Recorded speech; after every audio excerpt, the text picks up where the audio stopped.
J'étais en Russie avant la chute du mur. J'ai rencontré des étudiants et à ce moment-là, à la fin des années 80, on sentait bien que le fruit était mûr, que quelque chose allait basculer. Aujourd'hui, en Serbie, de retour de Serbie, je pense à peu près la même chose.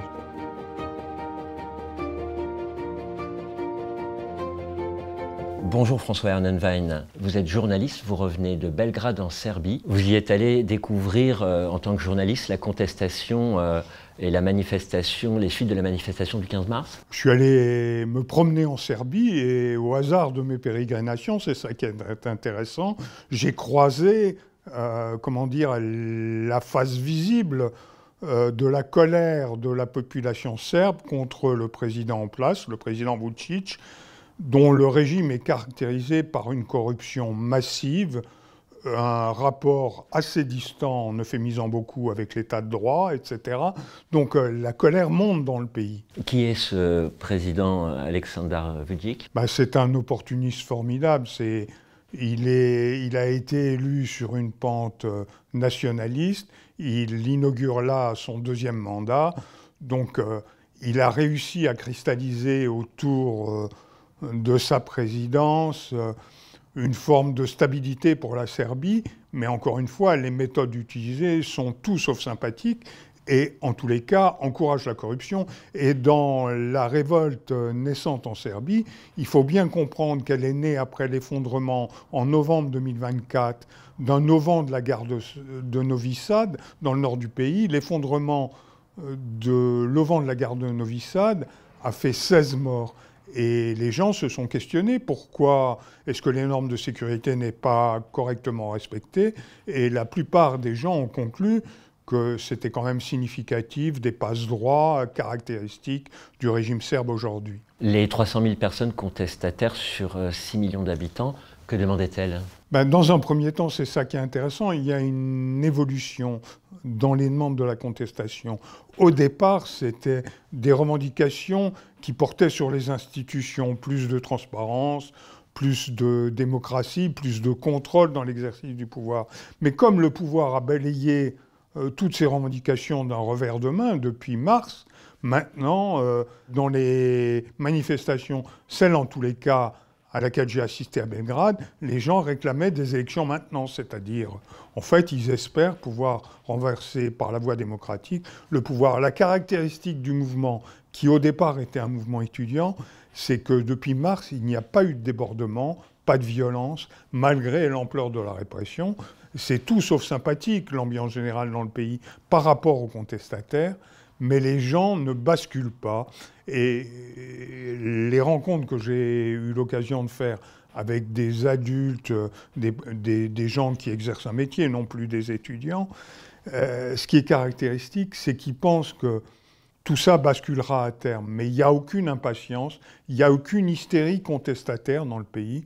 Les gens expriment un ras-le-bol régulièrement, dans des rendez-vous hebdomadaires, souvent, dans toutes les villes du pays. Les gens se manifestent, sortent de la léthargie pour exprimer leur ras-le-bol devant le pouvoir de Vučić. Quelle est la situation des étudiants en Serbie à Belgrade? Qu'est-ce qui les a motivés à manifester dans la rue?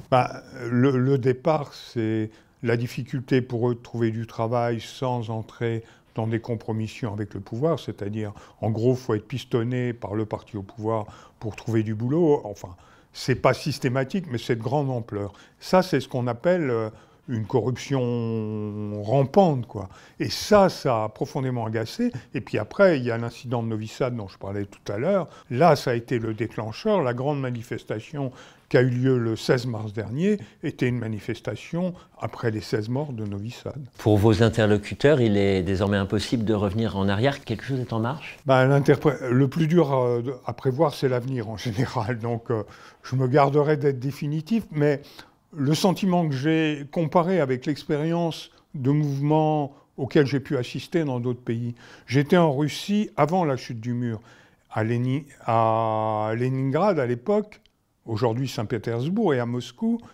J'ai rencontré des étudiants et à ce moment-là, à la fin des années 80, on sentait bien que le fruit était mûr, que quelque chose allait basculer. La prédiction est un art difficile, mais j'étais convaincu en quittant la Russie à ce moment-là que ça ne pourrait pas durer. Aujourd'hui, en Serbie, de retour de Serbie, je pense à peu près la même chose. Après avoir assisté à cette effervescence, à cette joie exprimée par les étudiants dans la contestation, je dirais que les forces de vie sont de ce côté-là et que le pouvoir paraît particulièrement sclérosé. J'ai assisté aux tentatives symboliques d'opposition à la contestation par les soutiens du pouvoir. C'est ridicule et faiblard. Donc, la dynamique est du côté du changement. C'est une course de fond qui s'est engagée, vous disent vos interlocuteurs? Il n'y a pas d'hystérisation de la contestation. Les gens sont engagés dans un travail au long cours. Ils prévoient des listes citoyennes ou municipales pour essayer de contester l'emprise du parti au pouvoir.